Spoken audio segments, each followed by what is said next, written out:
Il est 20h, vous regardez la télévision Futur Média. Madame, monsieur, bonsoir. C'est un plaisir de vous retrouver. Voici tout de suite les titres de cette édition. L'actualité de ce vendredi marquée par le rassemblement des travailleurs de Matforce devant le siège de la société. 6 mois sans salaire, 28 mois sans versement de l'IPRES. Ce matin, ils étaient 400 à exprimer leur colère. 400 travailleurs qui se disent déterminés à poursuivre le combat si rien n'est fait. La carte de 3e catégorie, revendiquée par le collectif des marailleurs du Sénégal, n'est plus d'actualité. Après la sortie du collectif qui l'accusait d'avoir supprimé leur carte professionnelle, la direction des industries de transformation de pêche a donné sa version des faits. La DITP était en conférence de presse ce vendredi. C'est officiel, l'opposition fera bel et bien bloc pour contrer la mouvance présidentielle lors des prochaines élections législatives. Suite à la création de la coalition Manko Taxawu Sénégal, beaucoup de réactions au sein de la classe politique. Dans ce journal, vous entendrez Mayoro Faye du PDS et Abou Abel Thiam de Benno Bokk Yakaar. Réaction également du journaliste Ahmad Khan. Selon lui, la coalition de l'opposition peut exploser à tout moment, en particulier lors des prochaines investitures. Les femmes du mouvement Macky 2012 renouvellent leur engagement au chef de l'État et se disent optimistes pour une large victoire lors des élections législatives. En meeting, elles ont lancé un nouveau mouvement pour la réélection de Macky Sall en 2019. Nous ferons le point dans cette édition. Et puis en sport, en basket, finale de la Coupe Saint-Michel prévue demain samedi au stade Marius Ndiaye. Un duel entre le Duc et l'Uzo, un match lors duquel la sécurité sera assurée. La fouille corporelle sera obligatoire pour tous les spectateurs. Les détails, ce sera dans la page des sports. Restez avec nous. Le développement, c'est dans une poignée de secondes.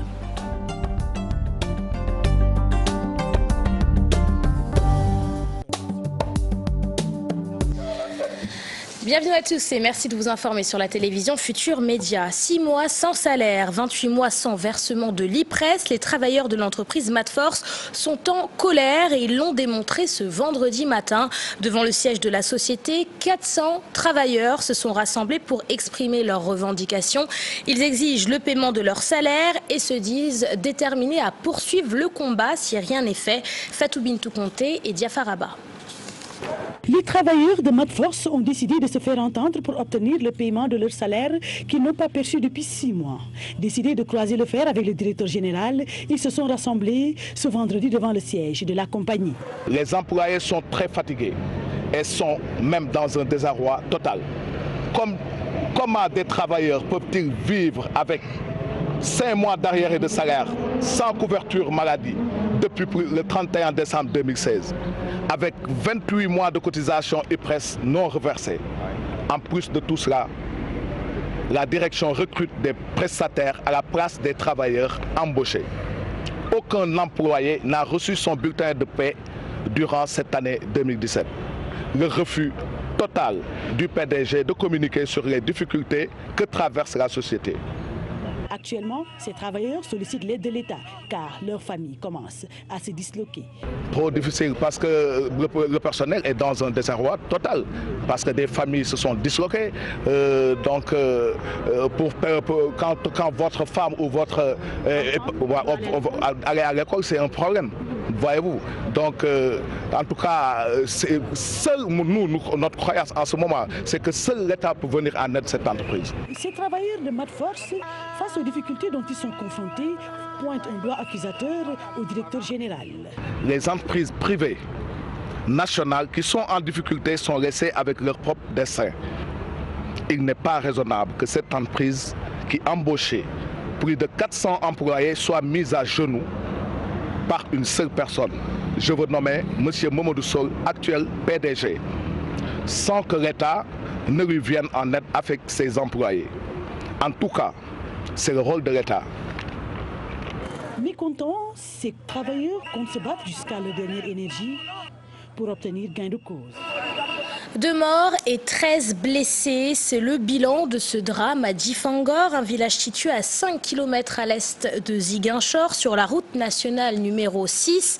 Un mur haut de plusieurs mètres et large de 25 mètres s'est effondré sur des ouvriers qui travaillaient sur un chantier. Boubacar Diassi et Lamine Mandian pour les détails.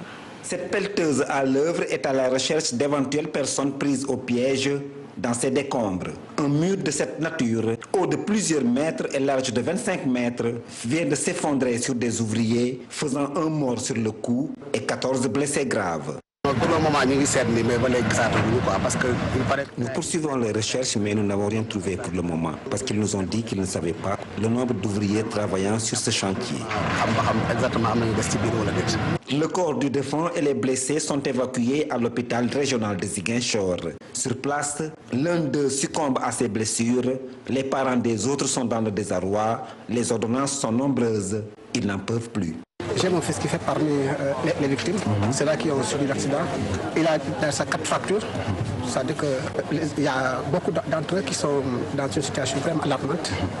Alors nous demandons d'aide, n'est-ce pas, à tous ceux qui pourront nous aider pour vraiment sauver les enfants là. Une enquête est immédiatement ouverte pour situer les responsabilités. La Sénélec s'engage à offrir des compteurs prépayés à 37 000 familles nécessiteuses sur l'ensemble du territoire national. À Thiès, 125 familles démunies ont bénéficié du programme d'installation. Une initiative financée par la Banque mondiale à hauteur de 4 milliards de francs CFA. Le directeur de la Sénélec, Mouhamadou Makhtar Sissé, était dans la capitale du rail pour la cérémonie de remise des compteurs. C'est une correspondance signée Charanta Diop et Saïla Tire. Des chefs religieux de Thiès, délégués de quartier et population s'étaient donné rendez-vous à la délégation régionale de la Sénélec de Thiès pour les besoins du lancement du programme Woyofol social de la Sénélec. Cette distribution a concerné 125 familles démunies du département de Thiès qui vont désormais disposer gratuitement d'électricité pendant 1 an. Nous avons ajouté ce qualificatif de social parce que c'est la gratuité que nous apportons aux familles que nous avons rigoureusement sélectionnées. L'abonnement d'1 an avec une moyenne de 5 000 francs le mois, qui correspond à la consommation d'une famille normale avec 4 points lumineux, ce que nous avons installé dans toutes les familles. Et donc, dans le cadre de la responsabilité sociétale d'entreprise, nous avons ciblé ces familles. Ce n'est pas le budget de Sénélec, c'est l'argent de nos œuvres sociales. Ça également, c'est important de le souligner. C'est avec ça que nous faisons cette gratuité qui consiste à apporter la lumière dans ces familles démunis qui sont dans le périmètre de Sénélec où on n'a même pas besoin d'extension de réseau mais qui n'ont pas les moyens de s'abonner. Mais l'aspect qui est visé aussi c'est vraiment le social. J'ai notre partition dans les politiques sociales de l'État. Je disais souvent que le président de la République a lancé des bourses de sécurité familiale. Moi personnellement c'est ce qui m'a inspiré pour que je lance le Woyofol social. Le directeur général de la Sénélec en a profité pour lancer un appel aux agences de la Sénélec pour l'amélioration des conditions d'accueil de la clientèle. Ça m'importe beaucoup, le respect que l'on doit aux clients, l'accueil, parce que c'est ça le premier contact du client avec Sénélec. Parce que la réputation de la société m'importe beaucoup. L'image de Sénélec, pour moi, est fondamentale. Il faut la garder, il faut l'améliorer pour que le client se sente en confiance et qu'il ait plaisir à venir dans nos agences et à payer. Parce que l'acte de paiement, il est déjà difficile. Donc, si l'accueil est mauvais, donc c'est une difficulté qui vient s'ajouter à une autre difficulté. Et donc, ça ne coûte rien, c'est gratuit de bien accueillir les gens. Et donc c'est le message que je ne cesserai de passer pour qu'ils sachent qu'ils sont au service des clients et pas l'inverse. Ça, c'est extrêmement important. La cérémonie a été très riche en couleurs. Des artistes de Thiès, Seringagne, Chersek, entre autres, ont gratifié le public de belles prestations pour sensibiliser les populations sur ce programme. Hier, jeudi, le collectif des marailleurs exportateurs du Sénégal dénonçait la suppression des cartes professionnelles par la direction des industries de transformation de la pêche. Ce vendredi, la direction a répondu à ces accusations. D'après cette dernière, la carte dite de 3e catégorie n'est plus d'actualité et n'a plus aucune valeur légale. La direction des industries de transformation de pêche était en conférence de presse ce vendredi. Compte rendu signé Dissa Prera et Mardien. Le décret qui délivre la carte 3e catégorie aux marailleurs est abrogé. C'est le constat fait par la direction des industries de transformation de la pêche. Pour ne pas demeurer dans l'illégalité, la direction a tout bonnement décidé d'arrêter sa délivrance. Ces cartes de marailleurs 3e catégorie sont sans base illégale. selon le directeur. Et la carte d'exportation qui est dédiée aux entreprises et unités agréées de pêche. À mon arrivée à la direction des industries de transformation de la pêche en mars 2016, il m'a été permis de constater que des cartes dites de troisième catégorie exportation Afrique, basées sur le décret 73 589 du 21 juillet 73, ont été données à des personnes physiques ou morales pour exercer des activités d'exportation. Ce décret, qui est cité par cette carte, est caduc. Le directeur des industries de transformation de la pêche précise que ce sont les unités de production et navires qui ont droit à cette carte, mais non les personnes physiques. De son avis, pour protéger l'agrément du Sénégal pour l'exportation, il faut une stricte application de la loi en vigueur. Donc, même si on se réfère au décret de 73, cette carte n'est pas valable. Parce que, à la condition d'avoir des installations, des équipements conformes, ceux qui sont dans ce collectif n'ont pas de matériel, n'ont pas d'installation, n'ont pas d'outils. Ils n'ont que la possibilité d'aller acheter au niveau du port de pêche, de mettre dans un conteneur et de vouloir exporter. Mais je vais aller plus loin, parce que l'histoire également, il faut l'évoquer. Il y a des personnes qui ont pu accéder à cette carte et qui louent la carte. Qui louent la carte, moyennant 1 million, moyennant 500 000 pour un conteneur. Et même à des étrangers, à des prête-noms. Donc pour vous dire, la situation est extrêmement grave avec cette carte et nous ne pouvons s'amuser à continuer. Il ne s'agit pas de mesures d'arrêt. Il faut également être précis sur la circulaire. Malgré cette absence de cadre juridique qui réglemente l'octroi de cette carte d'exportation, des dispositions transitoires sont mises en place pour que les mareyeurs continuent à exercer leur métier en attendant que le nouveau projet de loi soit examiné. À présent, direction la commune de Sakal, située dans le département de Louga. Sur place, le maire dénonce des taxations jugées trop lourdes sur le matériel social en provenance de l'étranger. Dans la zone, de nombreuses communes s'appuient sur des partenaires qui leur offrent du matériel médical destiné aux structures sanitaires. Écoutons à ce propos le maire de Sakal. Son nom est Birahim Diagne et il est au micro de notre correspondant Tierno Fall. C'est les taxations trop lourdes pour du matériel social. Ça, franchement, l'État devrait faire un effort. Il semble qu'il y a des contradictions avec la politique de santé sur certains aspects, notamment les médicaments, les CCC-là. Mais, en tout cas, pour ce qui nous concerne, nous jugeons très positivement cet apport. Du point de vue technique, il y a des aspects peut-être que nous ignorons, qui nous échappent. Mais je pense que pour tout ce qui est vraiment peut faciliter l'arrivée de ce matériel au niveau des populations, l'État devrait aider les populations, aider les communes, pour aider également les municipalités pour qu'elles puissent, en accord avec les bonnes volontés qui travaillent à l'extérieur, pour nous amener du matériel performant. On passe à la politique. Les grands partis de l'opposition ont su accorder leur violon et feront bloc lors des prochaines élections législatives. Le PDS, le grand parti, le FSD-BJ, Teki, les démocrates réformateurs, Initiative 2017, Bokk Gis Gis, Besdouniak, la JPADS et Réumi, ils sont officiellement tous membres de la coalition Manko Taxawu Sénégal. Une initiative politique sur laquelle revient le vice-président du parti Réumi. Écoutons Déthié Fall. Ses propos sont recueillis par Ibou Diouf. Saluer ce qui s'est passé hier et je pense que le 4 mai 2017 est un jour à retenir dans l'histoire politique du Sénégal.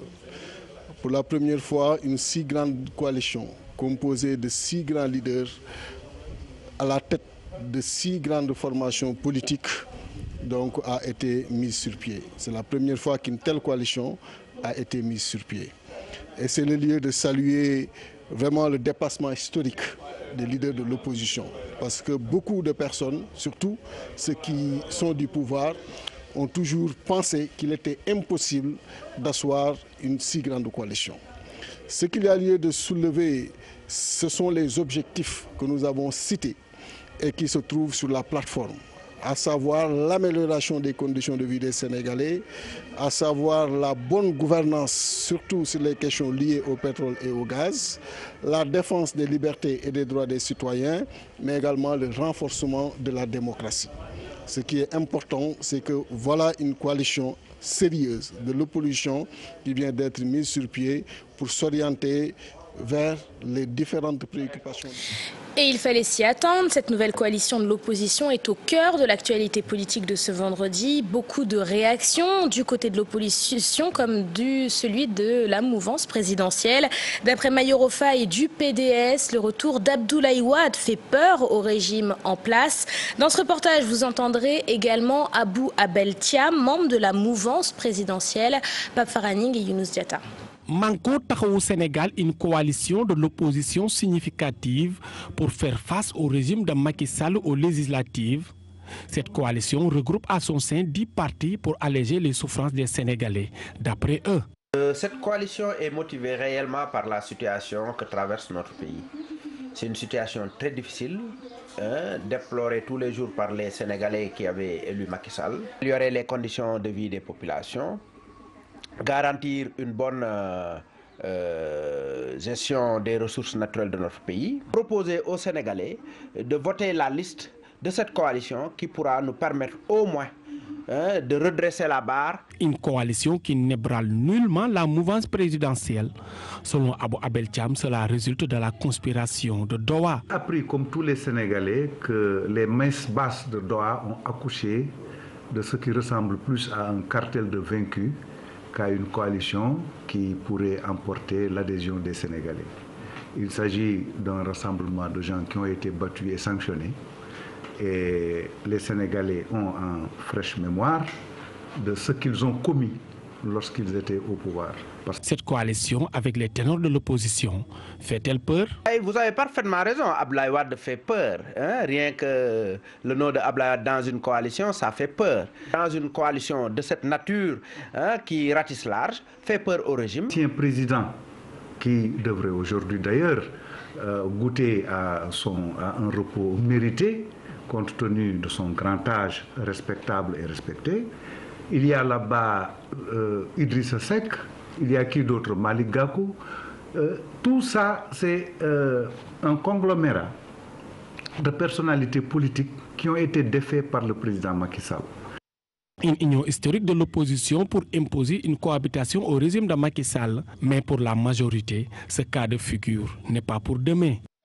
L'opposition confirme donc la création d'une large coalition dénommée Manko Taxawu Sénégal. L'objectif de la coalition est clair, imposer au président Macky Sall une cohabitation à l'issue des élections législatives. Composée de 10 partis, coalitions et mouvements citoyens, Manko Taxawu Sénégal doit désormais définir ses têtes de liste. D'après le journaliste Ahmad Khan, l'opposition veut placer chaque leader dans son propre fief. En ce qui concerne la survie de cette coalition, il estime que celle-ci peut exploser à tout moment, en particulier lors des investitures. Chertidiane Dione et Younous Diatta. Manko Taxawu Sénégal, le nouveau nain du paysage politique sénégalais. Plusieurs partis de l'opposition et des dissidents de la mouvance présidentielle décident de faire bloc. Je pense que dans cette composition de liste nationale, il y a aussi l'aspect liste départementale. Apparemment, Manko Taxawu Sénégal veut mettre chaque leader dans son fief et l'aider à gagner son fief, mais pour toute la coalition. Il se posera maintenant la question des investitures qui n'est pas encore réglée et la question aussi de la tête de liste. On a parlé un peu de Abdoulaye Wade qui pourrait diriger cette liste. C'est peut-être un homme de consensus pour eux, mais est-ce que les Sénégalais ont encore oublié ce que Wade a fait dans ce pays-là? Cependant, notre interlocuteur craint qu'il y ait des malentendus. Pour l'opposition, là où les hommes, de façon générale, disons religions sont plus mises en avant dans les combats politiques, ils vont devoir faire avec les femmes. Et ce n'est pas toujours évident pour arranger les coalitions. Dans la composition Manko Tahaou Sénégal, il y a Manko qui est une opposition qu'on peut qualifier de traditionnelle, qui était déjà là.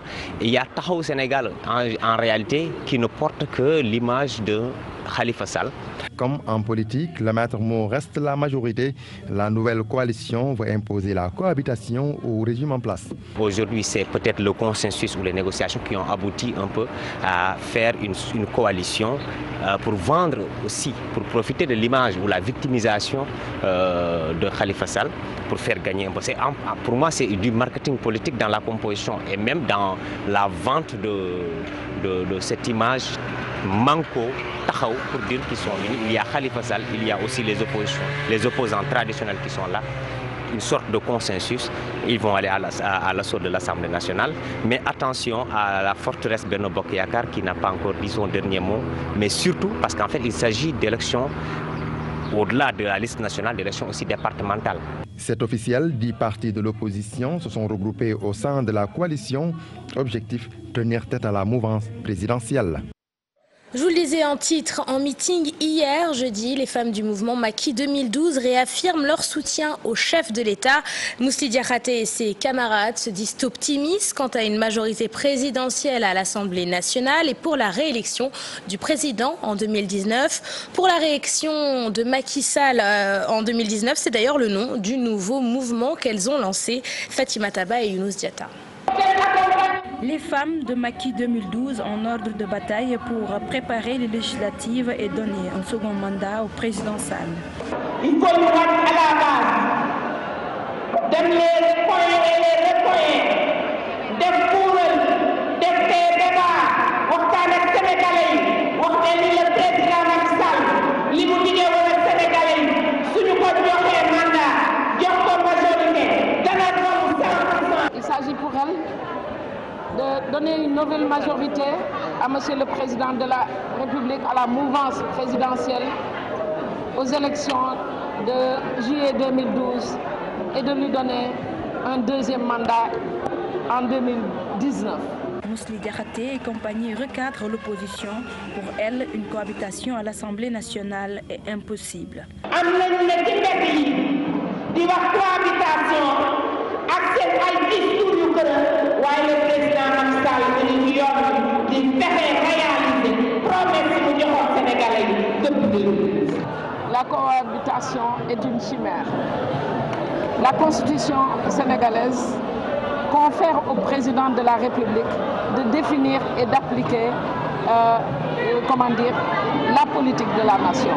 Donc la cohabitation dont on parle, c'est une chimère. Elles étaient nombreuses à la salle de l'unité africaine du CICES, toutes optimistes quant à la réélection du président Sall en 2019 avec leur mouvement And Falat Macky. La Constitution sénégalaise. Toujours en politique, Assemblée générale du mouvement Vision Sénégal, le secrétaire général du FSD/BJ était sur la liste des invités. Cheikh Bamba Dièye est revenu sur l'appel au dialogue lancé par le chef de l'État. Pour l'ancien ministre de la Communication, il s'agit là d'une escroquerie. Macky Sall doit selon lui se réconcilier avec son peuple. Écoutons Cheikh Bamba Dièye, il est au micro d'Ousseynou Thiam. Simplement d'escroquerie. Vous savez, il a appelé une première fois et nous avons tous répondu généreusement dans le souci de participer au développement du pays. Mais comment voulez-vous dialoguer avec quelqu'un qui n'a pas de respect pour les Sénégalais et qui n'a même pas de respect pour lui-même? Vous voulez qu'on dialogue avec quelqu'un qui a renié tous ses engagements. Mais comment voulez-vous qu'on dialogue avec quelqu'un qui est capable de dilapider plus de 568 milliards de nos francs juste pour des considérations de politique politicienne ou des opérations de captage de l'argent public? Vous voulez qu'on dialogue avec quelqu'un qui a fait la part la plus belle à tous les transhumants et qui aujourd'hui dilapide des milliards et des centaines de millions par poste budgétaire pour contenter des gens qui aujourd'hui sont en train de lui chanter des berceuses comme ils l'ont chanté à tant d'autres qui sont passés bien avant lui. C'est ça la réalité du Sénégal. On veut dialoguer, mais faudrait-il que notre partenaire soit crédible et il a suffisamment montré qu'il ne l'est pas. Je crois que le problème essentiel pour le Sénégal, c'est que c'est lui-même qui doit dialoguer avec le peuple sénégalais en essayant de revenir sur les fondamentaux de la République. Nous restons avec cette assemblée générale du mouvement Vision Sénégal, un événement qui s'est tenu hier, jeudi, en présence de la coalition de Khalifa Sall, Initiative 2017. Pour les membres de l'opposition, la place du maire de Dakar n'est pas en prison. Retour sur ce rassemblement avec Ousseynou Thiam et Bira Diagne. En assemblée générale à Rufisque, le mouvement Vision Sénégal justifie son engagement au sein de la plateforme Initiative 2017. Que Vision Sénégal a été parmi les membres fondateurs de l'initiative 2017 et notre action à côté du maire Khalifa Ababacar Sall est inscrite entièrement dans ce paradigme. Que j'ai trouvé incompréhensible l'action des pouvoirs publics visant uniquement à contrecarrer l'immense effort que déployait le maire de la ville de Dakar pour faire de Dakar une ville attractive, dans l'intention de briguer cette fois-ci des suffrages au niveau des élections législatives, de remporter les plus grandes victoires durant les élections législatives, de remettre ce pays dans un ordre beaucoup plus acceptable. Venu participer à cette rencontre, l'ancien ministre Cheikh Bamba Dièye est revenu sur la nécessité de l'opposition vers une liste unique aux prochaines législatives et sur l'emprisonnement du maire de Dakar. Si nous sommes responsables, la tactique politique et le bon sens nous demandent de tout faire pour que l'opposition se regroupe. Ce que Macky Sall fait au jour le jour prouve à suffisance qu'il est devenu un danger pour la République et une menace sur la sécurité des citoyens. Vous trouvez normal qu'un citoyen comme Khalifa Sall, honorable parmi les plus honorables, avec tout ce qu'il a eu à faire pour sa ville et tout ce qu'il a eu à représenter pour le Sénégal à l'échelle internationale, son seul tort est celui de vouloir être président de la République et il ne l'a même pas annoncé de manière ouverte. Maintenant, même le délit de penser dans sa tête est condamnable. Ces politiques et membres de la société civile invitent les opposants à se liguer autour de leur plateforme Initiative 2017 pour, disent-ils, matérialiser cette cohabitation tant clamée au soir du 30 juillet prochain. À moins de 3 mois des élections législatives, de nombreuses tensions sont notées au sein de la classe politique.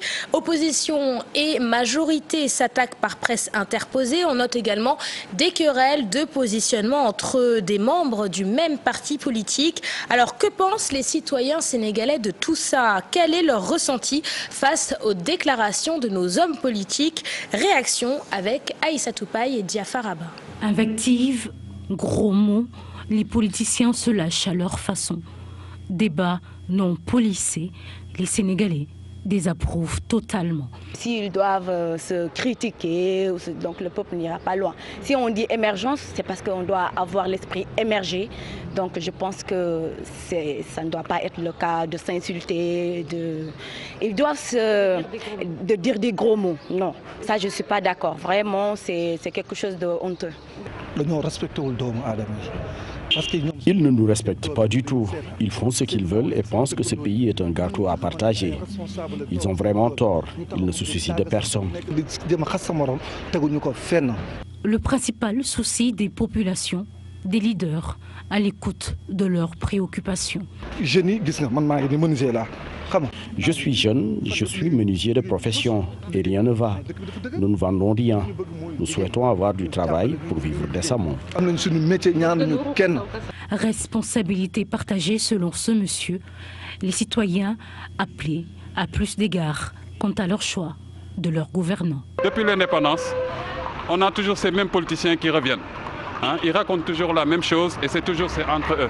Donc c'est aux Sénégalais de se réveiller et de savoir que ce pays-là, ce n'est pas les politiciens qui vont développer ce pays-là.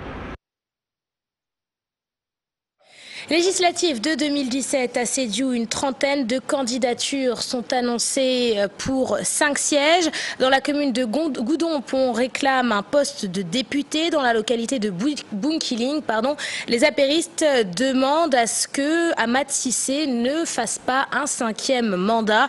Dans la région de Sédhiou, l'heure n'est pas encore à la mobilisation. Plus de détails avec nos correspondants dans la région, Bakary Conté et Salah Samb. Non à un 5e mandat, les apéristes de Bunkiling décident de barrer la route à Ahmad Cissé pour choisir Ibrahima Solo Cissé. Depuis combien de mandats, depuis combien de fois il est député? Jusque-là, on n'a rien vu.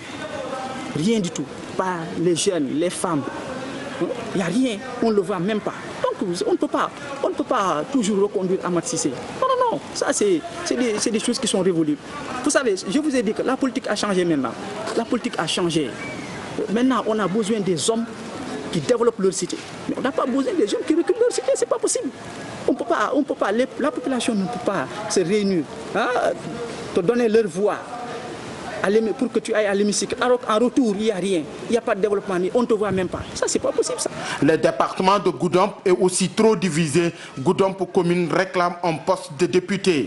Depuis l'érection de Goudomp en chef-lieu de département, les responsables de la commune sont quasiment absents dans les grandes instances décisionnaires du pays, du département et du pays. Je veux citer par là l'Assemblée nationale. Il n'y a pas un fils de Goudomp élu à l'Assemblée nationale. Il n'y a pas un fils de Goudomp au Conseil économique et environnemental. Il n'y a pas un fils de Goudomp au Haut Conseil des collectivités locales. Il n'y a pas un fils de Goudomp à la présidence du Conseil départemental. À Sédhiou, beaucoup de candidatures sont annoncées. Bon, ça, je pense que c'est les gens souvent qui spéculent la candidature de Abdoulaye Diop.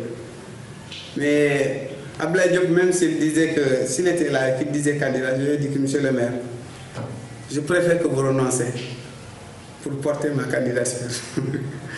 Ça, c'est évident. Je sais que c'est les gens qui spéculent.